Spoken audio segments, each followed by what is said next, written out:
Órale, listos para una nueva inmersión. Hoy vamos a explorar algo que a muchos les puede sonar un poco aburrido, la deuda bancaria en México. Pero créeme, cuando entendamos cómo funciona este rollo, te aseguro que será súper interesante. Totalmente, y no solo interesante, hasta útil para nuestras finanzas personales. Exacto. Mira, para empezar, me topé con un dato que me dejó pensando. ¿Sabías que las familias mexicanas, en promedio, solo podrían sobrevivir un mes con sus ahorros si de repente dejaran de recibir ingresos? Sí, es una realidad que nos distingue de otras culturas. Por ejemplo, en Alemania o Japón, la gente podría vivir un año entero con sus ahorros. Uf, es una diferencia enorme. ¿Por qué crees que se da esta disparidad? Bueno, hay varios factores históricos que han influido en nuestra relación con el ahorro. Por ejemplo, la Revolución Mexicana generó mucha incertidumbre, mucha desconfianza en el sistema financiero. Claro, la gente se acostumbró a vivir al día. Exacto, exacto. Y luego, pues, las crisis económicas, como el Black Monday en 1987, que golpearon duro a muchos mexicanos. Ya tiene sentido. Pero bueno, dejando la historia de lado, entremos de lleno al tema de la deuda bancaria. A ver, explícame, ¿cómo funcionan los bancos en realidad? ¿Qué hacen con nuestro dinero? Mira, la función principal de un banco es actuar como intermediario entre quienes tienen dinero ahorrado y quienes necesitan dinero prestado. Ajá, como un puente, ¿no? Y Entre los que tienen lana y los que la necesitan. exactamente, exactamente. Y por supuesto, los bancos buscan obtener ganancias en este proceso. Cobran intereses por los préstamos que otorgan y pagan intereses, generalmente más bajos, por los depósitos que reciben. Claro, el negocio está en esa diferencia. Así es, así es. Y para financiar sus operaciones y ofrecer diferentes productos a sus clientes, los bancos también emiten deuda. Deuda. Los bancos en deuda. Eso suena un poco raro. Ja, caja. Pues sí, aunque parezca extraño, los bancos también necesitan capital para funcionar, y una forma de obtenerlo es emitiendo diferentes tipos de deuda. Ok, ya me estás mareando. ¿Podrías explicarnos de los tipos de deuda de forma más sencilla? Como si le estuvieras hablando a tu amigo que no sabe nada de finanzas. Claro que sí, claro que sí. Imagínate que el banco necesita dinero para financiar, por ejemplo, la construcción de una nueva sucursal. Una opción es emitir un instrumento de deuda que se llama pagaré con rendimiento liquidable al vencimiento, o PRLV para abreviar. Pierre Leve. Suena complicado. No te preocupes, es más fácil de lo que parece. Básicamente, un PRLV es como prestarle dinero al banco por un plazo determinado, digamos 30 días. Y al final de ese plazo, el banco te devuelve el dinero que le prestaste más un pequeño interés. Ah, o sea que es como una inversión a corto plazo. Exacto, exacto. Y la ganancia que obtienes con un PRLV es la diferencia entre el precio al que lo compraste y el valor que te devuelve el banco al vencimiento. Entiendo. ¿Y este PRLV es similar a los CETES que emite el gobierno? Muy buena observación. Podríamos decir que el PRV es como el primo hermano del CETE, pero emitido por un banco en lugar del gobierno. Ambos se venden con un descuento y la ganancia viene de la diferencia entre el precio de compra y el valor al vencimiento. Interesante. Entonces, si ya entiendo cómo funcionan los CETES, entender los PRLV no será tan difícil. Exactamente. Ahora bien, además de los PRLV, los bancos utilizan otros instrumentos de deuda para financiar sus operaciones. Cuéntame más. ¿Cuáles son esos otros instrumentos? Hablemos de la aceptación bancaria. Aceptación bancaria. Suena algo muy formal. Jaja, puede sonar así, pero en realidad está relacionado con algo que vemos a diario. El comercio internacional. Imagina que una empresa mexicana quiere exportar tequila a España.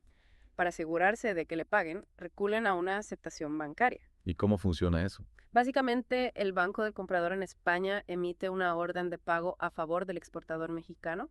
Esta orden de pago es garantizada por un banco mexicano a través de la emisión de una aceptación bancaria. O sea que el banco mexicano se compromete a pagarle al exportador mexicano si el comprador en España no lo hace. Exacto. De esta forma, el exportador mexicano tiene la seguridad de que recibirá su dinero, incluso si el comprador en España falla. Y lo más interesante es que esta aceptación bancaria se puede vender en un mercado secundario, lo que le da al exportador la posibilidad de obtener liquidez inmediata. Es como si el banco le comprara al exportador la promesa de pago del comprador español. ¡Qué ingenioso! Así es, así es. Y claro, el banco cobra una comisión por ese servicio y asume un pequeño riesgo. Pero generalmente las operaciones de comercio internacional funcionan bien y todos ganan. Me encanta descubrir cómo funcionan estas cosas.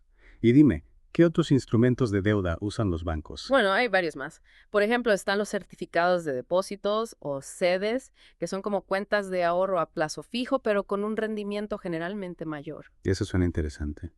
¿Y en qué se diferencian de los PRLV? Los CEDES sí pagan intereses periódicos, mientras que los PRLV solo pagan al vencimiento. Además, los CEDES suelen tener plazos más largos, desde unos meses hasta varios años. Ya veo. Entonces, si quiero invertir mi dinero por un plazo más largo y recibir intereses de forma regular, los FES podrían ser una buena opción. Podría ser, podría ser. Pero también hay otras opciones, como los certificados bursátiles, que se pueden comprar y vender en la Bolsa Mexicana de Valores. Y los bonos bancarios, que son similares a los bonos que emite el gobierno, pero emitidos por los bancos. ¡Wow! Hay todo un mundo de instrumentos de deuda bancaria. Siento que necesito un mapa para no perderme entre tantos nombres y siglas. Ajá, tranquilo, tranquilo. Poco a poco iremos explorando cada uno de esos instrumentos. Lo importante es que vayas entendiendo la lógica detrás de cada uno y cómo pueden ser útiles para tus finanzas personales. Erika, estoy listo para seguir aprendiendo. Cuéntame más sobre esos certificados bursátiles y bonos bancarios. Con gusto, con gusto. Pero antes de entrar en detalles, creo que sería útil hacer una pausa para recapitular lo que hemos visto hasta ahora. Me parece perfecto. A ver, si no me equivoco, hemos aprendido que los bancos no solo guardan nuestro dinero, sino que lo utilizan para prestarlo a otros y para financiar sus propias operaciones. Y para esto emiten diferentes tipos de deuda, como los PRLV, que son como CETES bancarios, y las aceptaciones bancarias, que se usan en el comercio internacional para garantizar los pagos. Estoy en lo correcto. Exactamente. Has captado la idea principal a la perfección. Y ahora con esta base podemos adentrarnos en el fascinante mundo de los certificados bursátiles y los bonos bancarios. Genial. Estoy listo para la siguiente etapa de este viaje por el mundo de la deuda bancaria. Cuéntame más. Muy bien, ahora hablemos de los certificados bursátiles o como se les conoce en el mundo financiero, los FES. Imagínate que quieres invertir en la bolsa, pero no te quieres arriesgar tanto como comprando acciones directamente. Ajá. Entiendo, buscas algo un poco más tranquilo que las acciones, pero que te dé más rendimiento que un simple ahorro. Exactamente, ahí es donde entran los CEBES, son como un punto intermedio entre las acciones y los instrumentos de deuda más básicos. ¿Y quién emite estos certificados bursátiles? Pueden ser emitidos por bancos, empresas o incluso el gobierno. Y al igual que las acciones se compran y venden en la Bolsa Mexicana de Valores. O sea que su precio puede subir o bajar dependiendo del mercado. Es así. Así es, por eso se consideran un poco más riesgosos que los CEDES, por ejemplo, pero también tienen el potencial de generar mayores ganancias. Ya veo mayor riesgo, mayor rendimiento potencial. ¿Y cómo funcionan exactamente? Pagan intereses. Sí, generalmente pagan intereses periódicos como cupones y al final del plazo te devuelven el capital que invertiste. Entiendo, y hablando de plazos, ¿cuánto tiempo duran estos certificados bursátiles? Los plazos varían dependiendo del emisor, pero pueden ir desde unos meses hasta varios años. Ok, creo que voy entendiendo entonces. Si quiero invertir en algo que me dé más rendimiento que un CEDE, pero sin arriesgarme tanto como con las acciones, los certificados bursátiles podrían ser una opción. Exactamente. Ahora pasemos a otro instrumento interesante. ¿Los bonos bancarios? A ver, nota rápido antes de pasar a otros temas. Me gustaría entender mejor cómo se fijan los precios de esos certificados bursátiles. ¿De qué depende que suban o bajen en la bolsa? Buena pregunta. El precio de un certificado bursátil, al igual que el de cualquier otro instrumento financiero que se negocia en la bolsa, está determinado por la oferta y la demanda. O sea que si mucha gente quiere comprar un certificado bursátil, en particular su precio sube, y si mucha gente quiere venderlo, su precio baja. Así es, y la oferta y la demanda están influenciadas por varios factores como las tasas de interés del mercado, la percepción de riesgo del emisor y las expectativas económicas en general.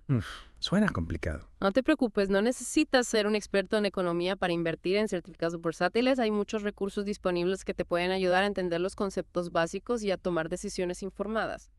Me tranquilizas. Bueno, ahora sí cuéntame sobre esos bonos bancarios. Los bonos bancarios son en esencia muy parecidos a los bonos que emite el gobierno, solo que en este caso los emisores son los bancos. Ajá, ya me imagino. El banco necesita dinero y emite bonos para financiarse. Exactamente. Y al igual que los bonos gubernamentales, los bonos bancarios pagan intereses periódicos llamados cupones y al final del plazo devuelven el capital invertido. ¿Y qué plazos manejan estos bonos? Generalmente son de mediano plazo, entre 1 y 7 años. Se consideran una inversión de riesgo moderado, ya que están respaldados por la solvencia del banco que los emite. Claro, si confío en un banco para guardar mis ahorros, también puedo confiar en él para invertir en sus bonos, ¿no? En teoría sí, pero siempre es importante investigar y evaluar el riesgo de cualquier inversión antes de tomar una decisión. Totalmente de acuerdo. Siempre hay que ser prudentes con nuestro dinero. ¿Y qué hay de las tasas de interés? ¿Son más altas o más bajas que las de los certificados bursátiles? Las tasas de interés de los bonos bancarios dependen de varios factores como la solvencia del banco emisor, el plazo del bono y las condiciones del mercado general. No se puede decir a priori si son más altas o más bajas que las de los certificados bursátiles. Entiendo, cada instrumento tiene sus propias características y riesgos. Ay. ¿Hay algún otro instrumento de deuda que deba conocer? Sí, uno que a veces puede ser un poco confuso. Las obligaciones. Obligaciones. ¿A qué te refieres con eso? Las obligaciones son en esencia títulos de deuda emitidos por los bancos a largo plazo, generalmente a más de 5 años. O sea, como bonos bancarios, pero con plazos más largos. Sí, pero las obligaciones suelen tener algunas cláusulas especiales que las hacen un poco más complejas. De cláusulas especiales. Eso suena a letra pequeña que nadie entiende. Jaja, un poco sí, pero tranquilo te lo explicaré de forma sencilla. Una de las cláusulas más comunes es la subordinación. Esto significa que si el banco quiebra, los inversionistas en obligaciones serán los últimos en cobrar después de todos los demás acreedores. Árale. Eso sí que es arriesgado. ¿Y por qué alguien invertiría en algo así? Buena pregunta, justamente por ese mayor riesgo. Las obligaciones suelen ofrecer tasas de interés más altas que los bonos bancarios. Es como una compensación por el riesgo que se está asumiendo. Ya veo a mayor riesgo, mayor potencial de ganancia, pero también mayor posibilidad de perderlo todo, ¿no? Exacto. Por eso es importante evaluar cuidadosamente nuestro perfil de riesgo antes de invertir en obligaciones. Totalmente de acuerdo. Y dime, ¿hay alguna otra cláusula especial que deba conocer? Sí, algunas obligaciones tienen una cláusula de convertibilidad. Esto significa que en determinadas circunstancias la obligación se puede convertir en acciones del banco. ¡Wow! O sea que de ser un acreedor podías convertirte en accionista. Exactamente. Esto puede ser muy beneficioso si el banco tiene éxito, ya que el valor de las acciones podría aumentar significativamente, pero también es arriesgado, ya que si al banco le va mal, el valor de las acciones podría desplomarse. Entiendo, es como una apuesta al futuro del banco. Así es. Y por esta característica de la convertibilidad, las obligaciones se consideran a veces como cuasi capital, ya que tienen un comportamiento similar al capital social del banco. Uf.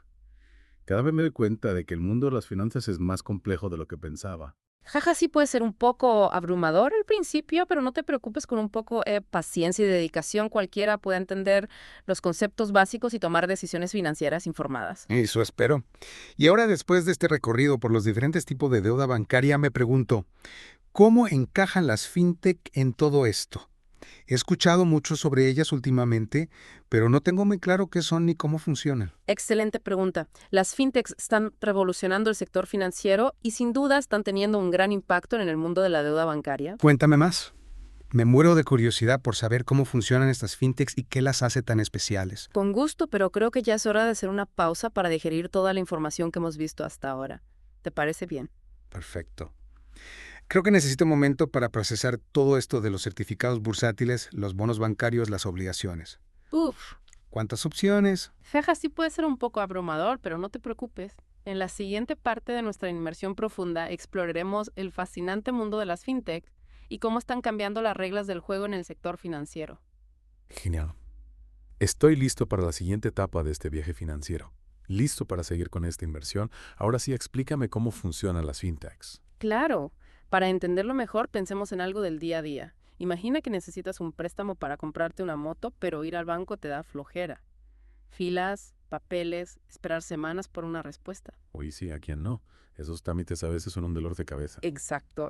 Ahí entran las fintechs. Algunas te permiten pedir un préstamo a otras personas sin necesidad de ir a un banco tradicional. Wow. Es como pedirle un préstamo a un amigo, pero lo grande, y con un sistema más seguro. Exacto. Y lo mejor. Mm. Todo es online, rápido, sin tanto papeleo. Además, las tasas de interés suelen ser mejores que en los bancos. Suena muy bien. ¿Y qué más pueden hacer las fintech? Muchísimas cosas. Hay fintech que te ayudan a invertir en proyectos o empresas. Otras para enviar dinero al extranjero de forma fácil y barata. Y algunas que te ayudan a controlar tus gastos y ahorrar mejor. Increíble cómo la tecnología está cambiando las finanzas. Pero dime, ¿no es peligroso confiar tu dinero a estas empresas nuevas? ¿Quién las regula? Es una buena pregunta. Por eso el gobierno mexicano creó la ley FinTech. Esta ley regula a las empresas que ofrecen servicios financieros digitales, las llamadas ETF.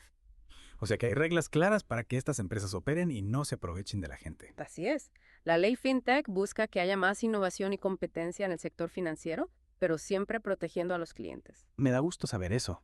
Me entusiasma ver cómo las fintech están democratizando el acceso a los servicios financieros y están obligando a los bancos tradicionales a mejorar. Sin duda, las fintechs están cambiando el juego, abriendo un mundo de posibilidades para los consumidores. Fantástico. Después de esta inmersión profunda en el mundo de la deuda bancaria, tengo una visión mucho más clara de cómo funcionan las finanzas y cómo puedo aprovechar las diferentes opciones para manejar mi dinero de forma más inteligente. Me alegra mucho escuchar eso. Recuerda que la clave está en informarse, comparar opciones y elegir los instrumentos que mejor se adapten a tus necesidades. Totalmente de acuerdo. Y a ti, querido oyente, te invitamos a que sigas explorando el mundo financiero, a que te atrevas a aprender cosas nuevas y a que tomes el control de tu futuro económico. Hasta la próxima.